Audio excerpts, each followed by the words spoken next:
I find people are much more reluctant to interact with brands than they are to interact with people, right? So if you're doing a startup, you're going to have a lot more success on social if you are representing your brand versus you're just trying to create a new brand from scratch and hoping that people flock to it.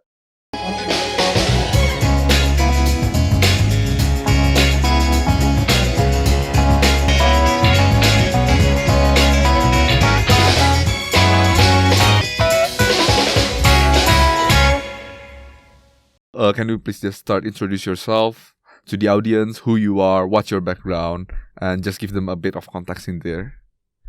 Yeah, my name is Michael Wiegand.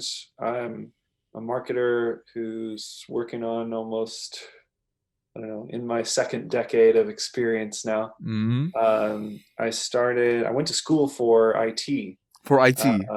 In the early 2000s, and when I entered the workforce after a few years of college, I discovered that 6 months in that I didn't want to be an IT professional anymore. So I took the first opening that I could in the marketing department where I worked at the time. What happened there? Why did you decide that you didn't want to work in IT? Is there anything specific that made you decide? Just having to maintain and update servers just didn't interest me very much. Gotcha. There's a fair amount of money in it, but there's not a lot of creativity, right? Mm-hmm. You kind of just have to fix the thing that's broken and you go on with your day. Gotcha. In marketing, though, there's a lot more flexibility to be creative, to try new strategies, to try new messages to audiences. And so at the time, I worked for a healthcare staffing company, and I took an opening in their marketing department. And most of the time, we were doing direct mail advertising and sending out postcards and things like that. So this was back in 2002, so 2003. So there wasn't a lot. Digital advertising was still in its infancy. There wasn't a lot going on search engines. Like Google hadn't really taken over that. Gotcha. So there's SEO and those kind of type of marketing is not out there yet. Yeah, I mean, there were still people, developing websites, of course, and there were other search engines around. Yahoo was still a big deal back then, and it's not really now at all.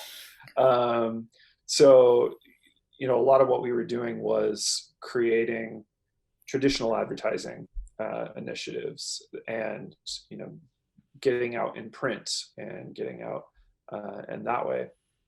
But then I started to discover more about digital because I had my background in IT. And I moved from where I lived at the time in California up to Seattle because there was a lot of technology job opportunities up here, and that was around 2005.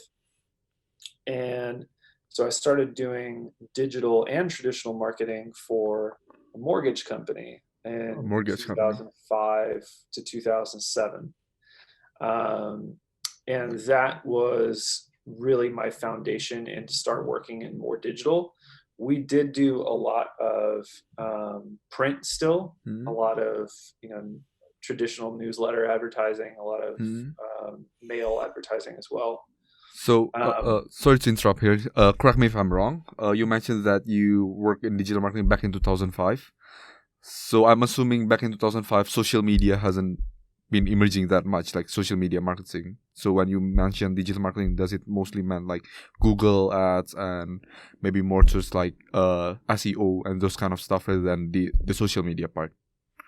Yeah, it was a lot more about just creating helpful content for customers online and hoping to get discovered in the search engines. Like even SEO was still pretty basic back then.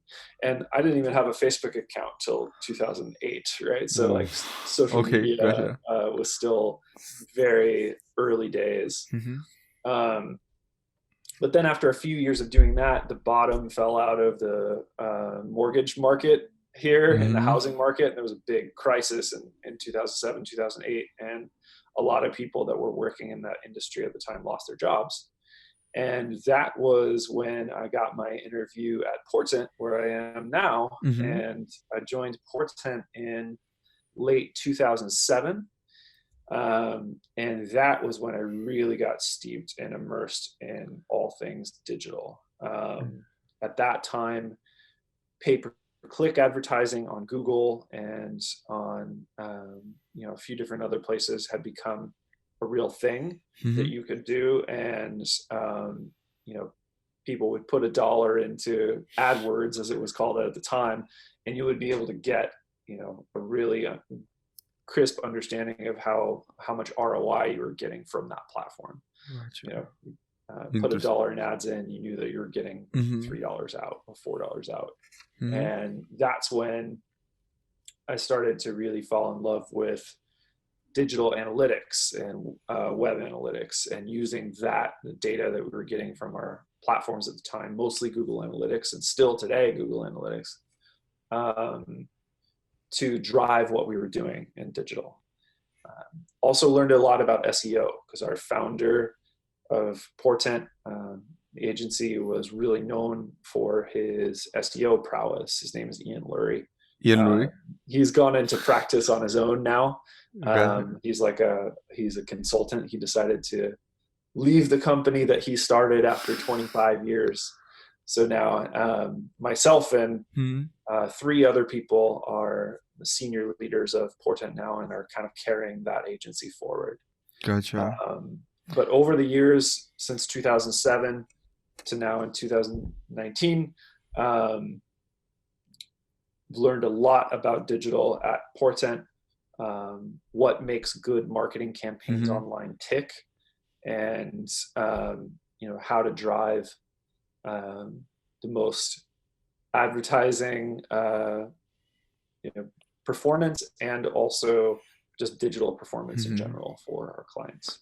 So Hopefully that gives you the big yeah, background. that's a lot of background there. So you Yeah. you also mentioned that, Michael, you had experiences maybe a bit in a lot in content marketing, quite in-depth experience in SEO and Google Analytics, especially when you mentioned it in class when I met you first time there. Sure. And you also had a bit of dabble with social media and all that stuff. So are there any specific type of marketing that you prefer, or you see that could bring the highest return for a new company, a new startup that is just starting out? Yeah, so I mean, startup culture in the United States is very odd. Okay, and There's why is still that? a lot. There's still this kind of big pressure to buy traffic at the very beginning, right? To Mm-hmm. get eyeballs on whatever it is that you're selling, Mm-hmm. and hope to convert those people into a customer base, and then attract things like venture capital funding, right? Mm. And get rounds of funding in to become a much bigger company. And I don't think that's always the best way to go, because when you attract that VC funding, people are burning through that money Mm-hmm. very quickly to try to buy customers online, and they might not have a really great foundation of content on their site. Their product might or service might be half baked, especially Mm-hmm. if it's a software product, right? Mm-hmm. Like, A it costs a newly. lot of money for research and development on software and tech. So people tend to buy customers, attract all of this VC funding, and then they're beholden to those investors. They have to work very quickly to establish an audience and return that money to their investors as fast as possible, and they have to form an exit strategy. In my experience, that's not the That's best the way to best go way. for everybody, right? So for you, what's the best strategy do you think is to approach like a new startup? What do you Yeah, recommend a new startup to do I think instead? for a new startup, I would start with making sure your product or service is the best it can possibly be, Mm-hmm. and then writing really good content that explains what it is you do and why it's important for your customers. If you Mm. start there with a foundation of infrastructure and content and the ability to measure that, having analytics, that's kind of the foundational elements of what we call the marketing stack at Portent. And then Mm-hmm. everything else you do in your campaign work is built on top of that. So your paid media, your earned media, your social media, if you don't have that foundation of content and a very good product and service and infrastructure to support your web Mm-hmm. presence, all of the campaign work that you do in digital marketing is going Mm-hmm. to fail, right? Like you have to have those foundational Mm-hmm. elements in place first. So just to make it clear, when you mentioned about content, did you mean about like the product itself, or do you mean more to like content marketing, like the content or the website Yeah, so itself? everything you do Mm. online is Mm-hmm. content. You know, Gotcha. videos of your product, Mm-hmm. pictures of your product or service, walkthroughs, Mm-hmm. webinars, product descriptions, right? Like all of Mm-hmm. that is content. We tend to see content marketing and try to put it in this little box of Mm-hmm. blog posts Yeah, or like, you know, descriptive content just on your articles and site, those stuff. but it's more than that. It's everything. It's photography, it's video, it's anything that can help search engines and social media platforms understand what it is you do and make it attractive to potential audiences. So I think if you get that piece of it right, you don't necessarily have to write 100 blog posts, right? Like Mm-hmm. you just have to have a really good foundation of creative and other smaller pieces of content like Mm-hmm. product descriptions to really make what it is you're doing findable and discoverable by search engines, and then attractive to a much wider audience on social and on paid platforms. So I actually had a bit of experience with content marketing myself. So my dad, we ran a virtual office as well at the same time. So we create websites and blog posts to actually increase the marketing itself. And we had a bit of a debate whether should we prioritize more or towards the quality itself, or should we increase the quantity of like a blog post and increase the quantity of the content in the website itself. From your experience, what do you think about that? I know you mentioned it a bit there. Yes, quality over quantity Quality all over day quantity. long. If the content that you create is truly helpful to your audience, Mm-hmm. it will attract shares on Mm-hmm. social platforms and links. People Gotcha. will link to it from a lot of other authoritative websites. Gotcha. And that's how you start to develop authority in the SEO space, and you Mm. start to rank for keywords around your product and services. It's all about link equity, the amount of people that you have linking to you, the Mm-hmm. quality of the websites that you have linking to you, and the amount of social shares and interaction that you have with those posts. So if you got one or two Mm-hmm. or even five posts that did really well like that, it would outweigh and outrank Then 100. 200 Oh, low gotcha. quality blog posts, right? Gotcha. Like, so it's always quantity over Quality. quality, Gotcha. or I got sorry, quality quality over over quantity, quantity. other way around. Okay. Interesting there. So I see that you had a lot of experience in content marketing itself, and you share a lot of articles and you write some articles were important for in LinkedIn. So would you say that shorter articles have more traction compared to longer articles, or not really? Are there any trend there? There have been some studies done around how posts that are under 1,000 words Mm-hmm. tend to struggle in terms of ranking. Mm-hmm. I don't think that's always the case, though. If it answers the question Mm-hmm. that the customers have and is really helpful to people and they link to it, then you can get away with some shorter posts. Uh, we at Portent tend to write much longer articles, things like walkthroughs on a specific marketing topic, or things with a lot of visual examples as well. So tend to have a lot of screenshots embedded in our posts on how to do a certain thing or how to achieve a certain marketing outcome. And those have served us really well. Like we tend to get a lot more traction on those than we do on much shorter blog posts. Mm-hmm. But I mean, really at the end of the day, it's how helpful is this piece of content versus how long is it or how short is it. Interesting. There's a lot of um, content that's being written and optimized now for voice search, right? Voice search. Yeah, so if you talk to your Google Home or your Mm-hmm. Amazon Alexa device, or even Siri on your iPhone or your Apple Watch, the search engines are trying to take smaller pieces of content that Mm-hmm. answer specific questions really well and surface Mm, that to voice searchers, right? gotcha. So more and more, I think you're going to start to see that become a thing where Okay. even short pieces of content that do really well to answer a question will start to achieve rankings for voice search and for question and answer type queries. Interesting trend there. So, for example, if we say there's a company that they decided to start doing a content marketing, would you recommend them more towards outsourcing the content marketing itself or creating it in-house? So Personally. one of the things we do very little content production Mm-hmm. at our agency. Mostly we help clients with content strategy. Mm. And if you don't have a content strategy, you could outsource, like I said, 100 or 200 blog posts. And if they're all just being written on varying topics and just random sort of things, Mm-hmm. then you're not really going to achieve um, the kind of authority that you want to online with your blog Okay. or your website.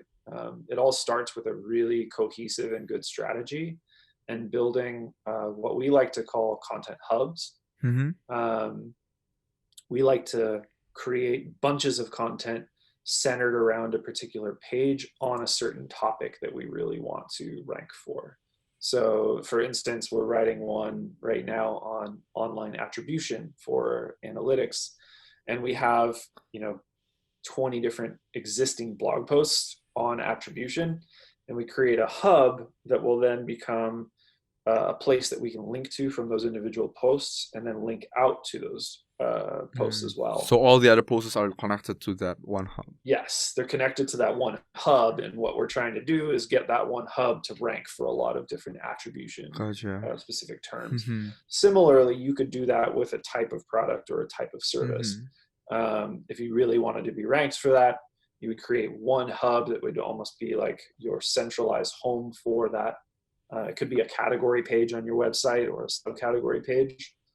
Could serve as the hub, and then you write all of these pieces of really helpful content and you link back to that hub, and hope that all of that stuff gets shared and linked to, Mm-hmm. and that's what tends to attract authority around them. And you mentioned that Portan doesn't actually do content marketing, like they didn't create the content itself, but more towards the content strategy, correct? Yeah, I mean, there are some posts that we create. Obviously, the ones for our blog are Uh-huh. all written by people that work for us at our Uh-huh. agency. But on behalf of clients, we tend to work with some really trusted writers that we outsource to. Mm-hmm. And then we supply them with creative briefs that are Okay. constructed around our overall content strategy. Okay, So we'll interesting. tend to create the strategy in house, decide the topics that we want to write about, Mm-hmm. um, the different keywords that we're trying to rank for, and then why it would be important for our potential customers. Mm-hmm. And then we disperse that information out to writers that we really know and trust. And then they create the content, and we edit it. We tend to edit the content before it goes into production and goes live on our clients' websites. So for a CEO that doesn't really have the in-depth experience in content marketing, what are the key like KPI do you think is important for them to see?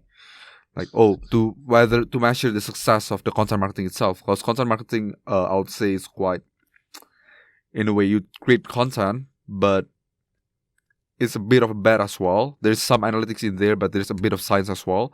What are the key performance that you think is important for a CEO to see? Yeah, so for a lot of content marketing, the goal is to introduce people to your brand. So Mm-hmm. you're not going to get a lot of direct sales Mm. out of that Okay. necessarily. So one thing that we look at is we encourage clients to look at the assisted conversions and revenue from things like blog posts or things like new content hubs that we create, and return rate to the site. So is this content sticky enough to get people to come back and read more later on? Right? So those are two things that we look for, as assist and return rate. The other thing that we like to do is look at bounce rate comparatively to other articles, and then in conjunction how long they spend reading. We tend to set up a lot of event tracking for our clients around scroll depth. So understanding even if somebody didn't look at a second page when they visited through that post, did they read the entire thing? Did they stay long enough to get the understanding of that article and to absorb it? So those are the types of things that we look at when we consider the success or failure of content marketing. It's very rare for content marketing to drive a lot of initial sales. They come to your website once, they decide, oh, I'm convinced I'm going to buy this thing. That's very rare. You tend to want to build trust with that customer over time and get them to revisit your content again and again. And then they warm up to the idea of your product or service when you become a trusted resource to them.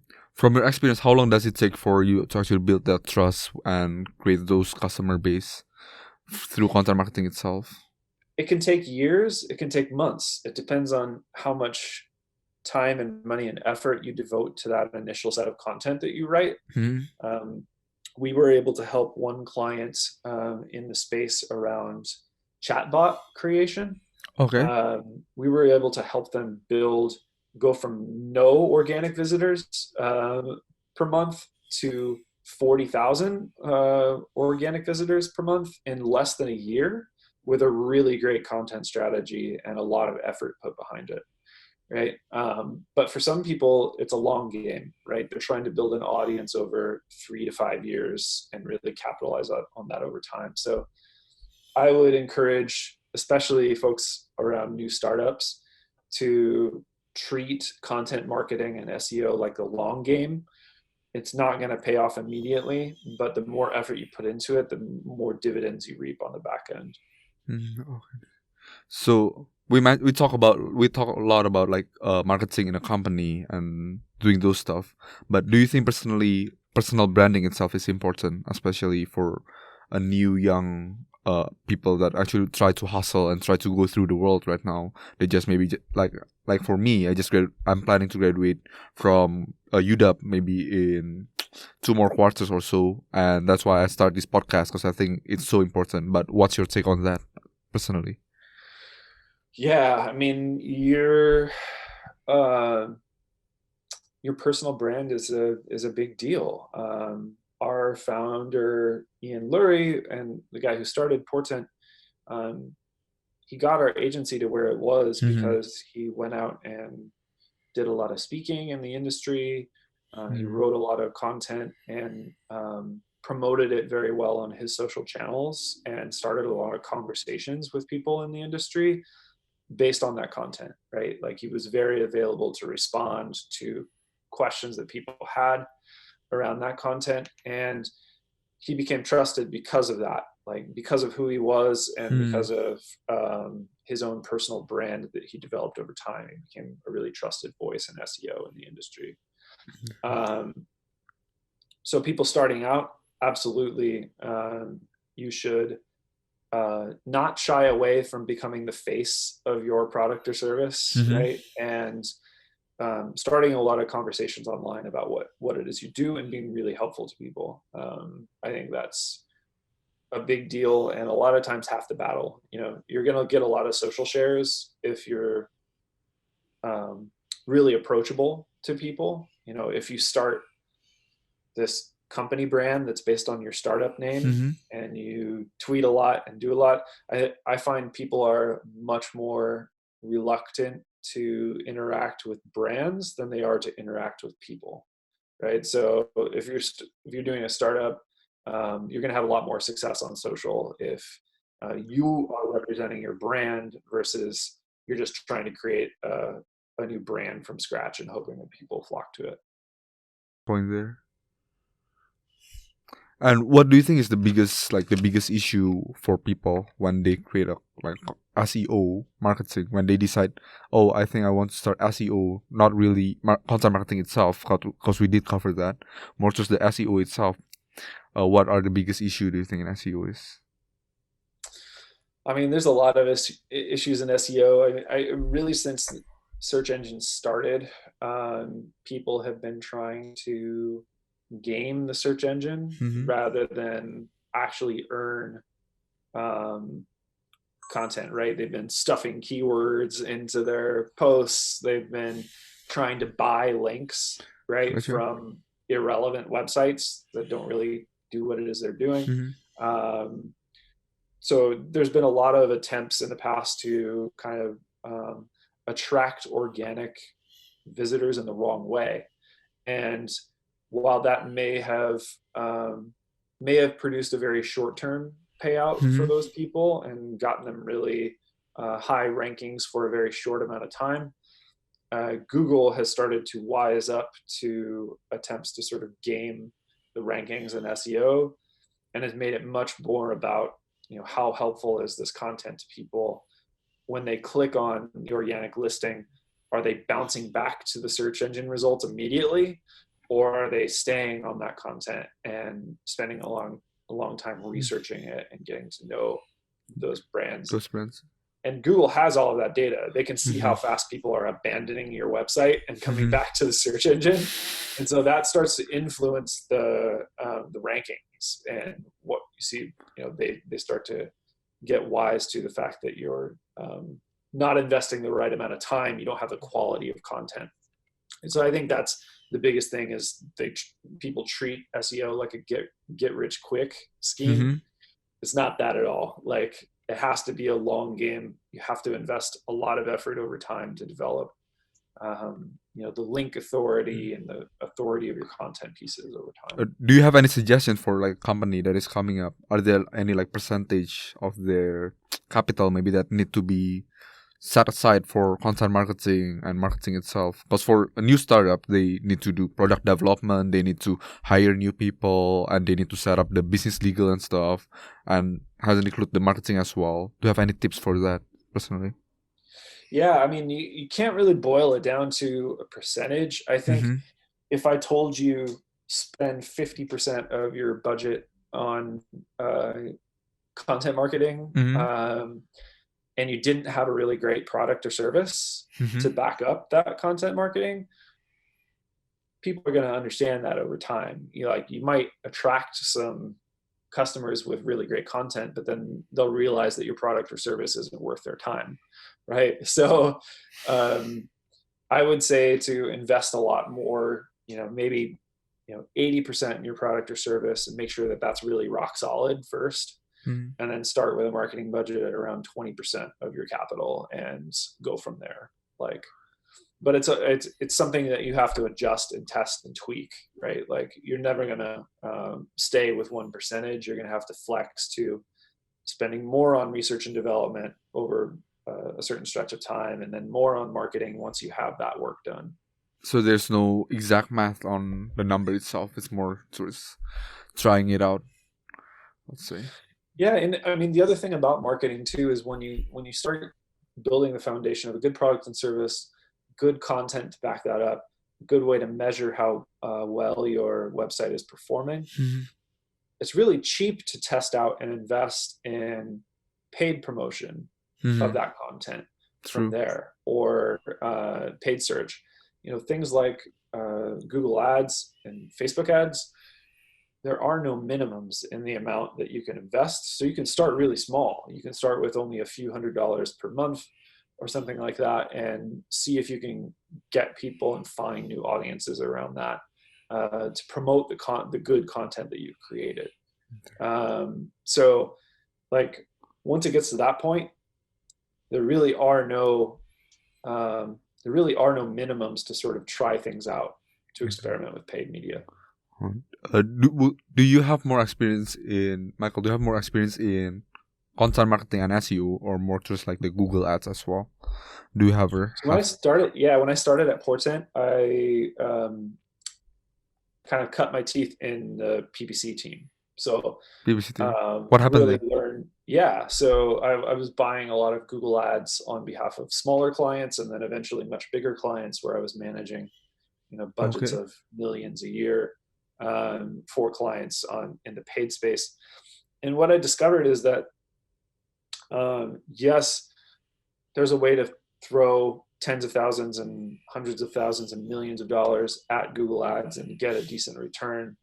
But ultimately, if you don't have a holistic marketing strategy, if Mm-hmm. you don't have the organic pieces in place, if you don't have social media in place, then there's kind of a plateau that you're going to reach with Mm-hmm. paid media, right? Like there's only so high paid media is going to take you.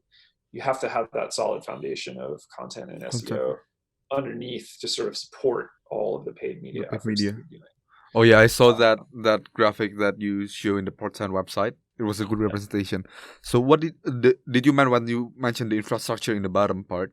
Does it mean about the content and all the website itself? yeah, and it's down to even the server setup that you have your website hosted on, right? That matters as well. Yeah, one thing that we've found out is that we've published studies on this on the Portent blog, Mm-hmm. is that faster websites Huh? have higher conversion rates than slower websites.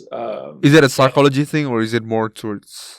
no, speed absolutely matters. People don't have time to spend. They don't have time to waste. They expect very fast performance, especially on things like mobile devices. Hmm. So that's what we mean by infrastructure: is how is your server set up? Is your website configured to have really great user experience on mobile devices and on desktops and on tablets? What's the experience like for those customers? That stuff all matters to marketing. And if you could create the best content in the world, and if it loads in 10 seconds and people abandon your website before it even loads, they're not going to see it, right? So infrastructure absolutely matters. Okay, I think we'll end it there, Michael. Sorry to cut it short. Thank you very much for your time. It was great talking to you. Yeah, of course. Likewise. Thank you.